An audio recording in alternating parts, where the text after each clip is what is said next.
बर्तमान बड़ खबर पानीपाग को नहीं बड़ सूचना नुआ अपडेट आज कुआपथर वर्षा संभावना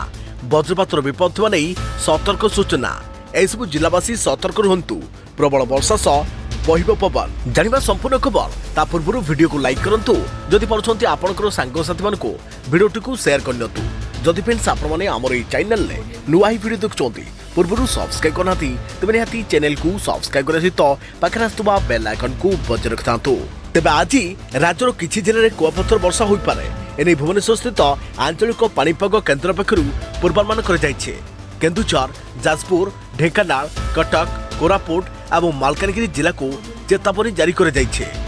तेबे एही सब जिलावासी को सतर्क रहिबा पई परामर्श दिया जायछे आज राज्यर वर्षार विस्तृति वृद्धि पाइबा सह किछि जिले में कुआपथर वर्षा होबार संभावना थिबारु केन्दुझर जाजपुर ढेंकानाल कटक कोरापुट और मालकानगिरी जिला को चेतावनी जारी कर जायछे अन्यपक्षे मंगलवार ठारू राज्य में पश्चिमा झड़र प्रभाव आरंभ होता बेले विभिन्न स्थान में घड़घड़ी सह वर्षा होइछे घंटाप्रति 40 ରୁ 50 किलोमीटर बेगरे पवन बही पारे एभली पाग 20 तारिख पर्यंत लागि रहिबो बोली आंचलिक पानीपाग विभाग पूर्वानुमान करिछे तेबे आसंता 4 दिन पर्यंत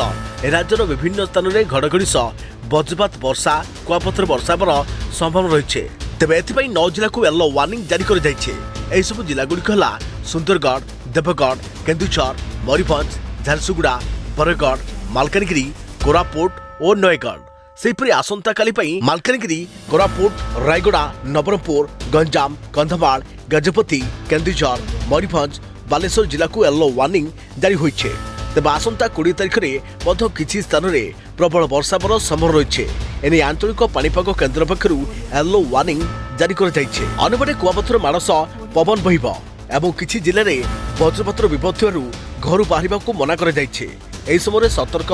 ताकि सुरक्षित स्थान रहिबा पई सतर्क सूचना जारी करिछि पानीपाग विभाग।